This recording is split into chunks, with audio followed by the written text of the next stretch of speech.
This video is an addition to my series about the lore of Big Will within the fiendish capital city of Zelatar, located in Grazit's triple abyssal realm of Azagra. You will find an entire neighborhood molded from absolute shadow. Dubbed the Dark Flame, this awful place is teeming with untold numbers of shadow demons, a type of fiend native to the abyss, deprived of a physical body, entrapped within pure, malevolent shadow. Demons slain outside of the abyss will, under most circumstances, reform physical bodies back on their abyssal home plane. The shadow demons, however, exist outside of this process since they are unable to reclaim their physical form. They are wicked creatures with insubstantial bodies, typically created when a demon that had left the abyss by choice or magical compulsion is slain, and their essence is, for whatever reason, unable to reform back into a physical body. As the 5th edition Monster Manual explains, when a lucky hero manages to drop a demon in combat, the fiend dissolves into foul ichor. It then instantly reforms in the abyss, its mind and essence intact, even as its hatred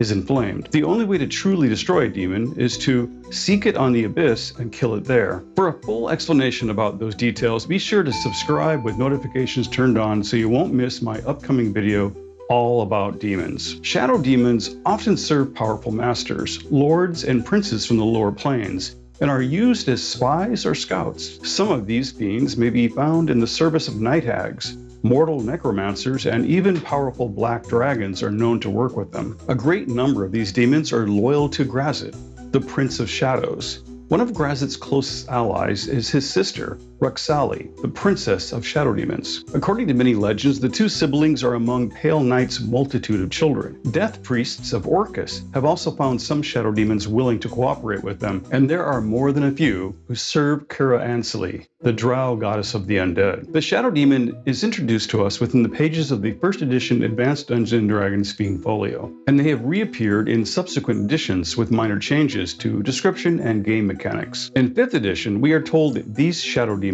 exist outside the normal abyssal hierarchy, since their creation results most often from mortal magic, not from transformation or promotion. Therefore, every shadow demon has an interesting backstory and a unique personality tied to those prior events, since the spirit or sentient intellect of the demon is now trapped in a living silhouette of intangible shadow. To look directly at a shadow demon is difficult, and I hesitate to label them as having a physical form, since it is likely they will be mistaken for natural shadows. This is until the demon attacks, at which time it is often too late for the fiend's victim. Even if a cautious adventurer is aware of something in the darkness, these fiends might be mistaken for an undead wraith or other being from the plane of shadow. However, an alert and experienced demonologist who survives the first strike from this malevolent entity might succeed in separating it from other surrounding shadows with use of a strong, concentrated light source. Every experienced demon hunter knows to bring magical light for such encounters, since the shadow demon will quickly extinguish all non-magical illumination with ease. Once isolated from natural shadows,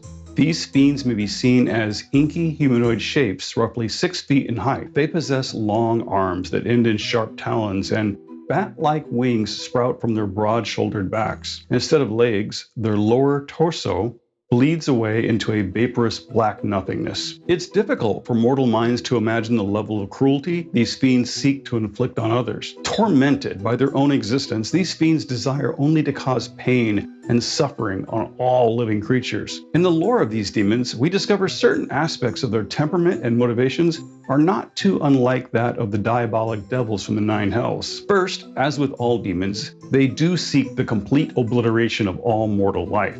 However, these fiends find pleasure in tempting, corrupting, and capturing mortal souls. They collect and use these souls for currency in the lower planes to trade with other foul creatures, such as night hags. Whereas devils corrupt souls as a means to power and status, shadow demons do so for the sheer cruelty of the act.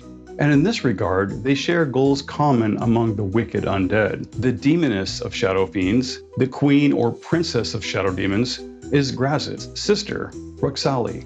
She typically manifests in a non-corporeal wraith-like shadowy form, but her true form, which few have ever witnessed and lived to discuss, is that of a tall humanoid female with jet black skin and 6 fingers on each hand. Her physical appearance, so similar to that of her brother Grazit, identifies her as one of the mysterious race of demons known as the abyssal. These demons are all recognizable by their humanoid shape, ebony skin, and 6-digit hands and feet. In addition to ruling over the shadow demons, Roxali is associated with secrets and prefers to maintain a low profile in abyssal politics. She dislikes open combat and values information. This makes her a useful ally to other fiends. Roxali is often accompanied by a particularly large shadow fiend called Kadasha, who serves as her personal bodyguard. The Princess of Shadow Demons commands the 49th layer of the Abyss, called Shadownon. She rules this realm alone and trades in both mortal souls and secrets to maintain and increase her power. The mortal souls she uses for currency are nothing more than expendable livestock to her. Roxali's second in command is a powerful Merilith sorcerer called Baraktath, who maintains and organizes all of the knowledge and secrets gathered by the shadow demons into an immense shadowy library, stocked full of handwritten tomes only she can decipher. In addition to shadow demons, some undead shadows are also known to worship her. If you wish to introduce demons into your adventures, a shadow demon can be very effective and help to establish a larger story. It might be in the service of some other villain, acting as a spy, or on a mission not related to the players at all, at least until they get in its way. I used a pair of these last year in my campaign, and I definitely underutilized them. To avoid my errors, here's a few things to consider. They have good stealth. They're able to pass through solid objects, and their ability to hide in shadows as a bonus action in dim light or total darkness makes them perfect for hit-and-run tactics. Also keep in mind, while their talons strike as melee weapons, the damage is psychic, meaning the wounds do not appear physically on the victim's body. These are emotional trauma wounds, which could be described very colorfully by the DM. Just explain to the players it seems like the darkness itself is attacking them, and then suddenly, after a successful blow, the victim has blood streaming from their nose and ears. In 5th edition, they have dark vision out to 120 feet, which means it's highly unlikely they could be surprised. They have an intelligence of 14, which roughly translates to a 140 IQ, so they're very intelligent, and they should be played as such. They have a long list of resistances and immunities. And don't forget, they have telepathy. Not only can they use this to communicate with one another, but what happens if one tries to communicate with a party member, spreading fear and lies? Their biggest liability is the strength rating of 1. This means even if you allow it to interact with the physical environment, they'll be very limited to very minor actions. That door isn't going to slam shut with great force. Personally, I would have some shadow demons pose as the ghosts of children, and from hidden places use their telepathy to manipulate the players. Shadow demons only speak abyssal, and to communicate words, both parties must share a language. But telepathy also states that words, images, sounds, and other sensory messages can be communicated. So they might not share a spoken language, but these highly intelligent and cunning demons could attempt to implant images, sounds, and feelings into their target. Therefore, the shadow demons could send a sense of well-being, a feeling of calm using deception. And shadow demons receive a +4 bonus to saving throws for their charisma score of 14. So be sure to use this effectively. The shadow demons will begin deceiving and manipulating players long before the players are even in striking range. They don't even need to understand the same language for this to be effective. Emotions are one of the most powerful tools of communication. Now, when designing a special homebrew shadow demon, think about the powers they possessed in past editions.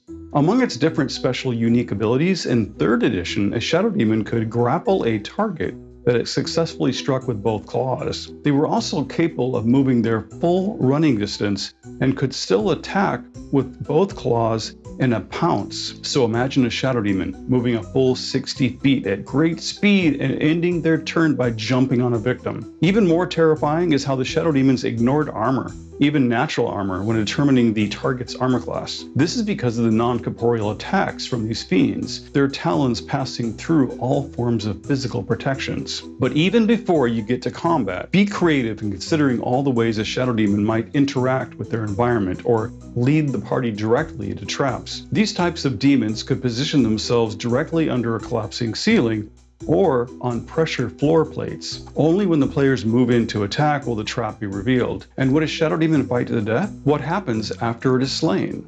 Will it reform as a lowliest of demons in the abyss and be free of its shadowy existence? Or is it forever doomed to remain a creature without substance, perhaps spending an eternity as an Instagram model? And can your shadow demons manipulate material objects? In past editions, it could. However, I think 5th edition is a bit more ambiguous about that, even declaring its talent attacks deliver mental damage, not physical. If you decide your shadow demons can interact with their environment, I'd have them opening and closing doors, extinguishing non-magical light sources, and banging on objects in the distance. Your heroes will think they have a ghost on their hands. Furthermore, in 5th edition, we are reminded that a shadow demon doesn't require air, food, drink, or sleep. This means your heroes might encounter a particularly insane and aggressive shadow demon who has been bound to guard a remote dungeon location for thousands of years. And what if slaying the intruders is the means to its escape? That demon will use careful tactics to achieve its goals. I'll have links to more videos in this series at the end of this video, so please stick around. I hope this information has been helpful to you and it's inspired you to use these demons in creative ways. Thank you so much for supporting the channel by liking this video and let me know in the comments what you think. As always, I'm your host Atten here at We Love TTRPGs, and I want to thank you for watching. Don't forget to subscribe.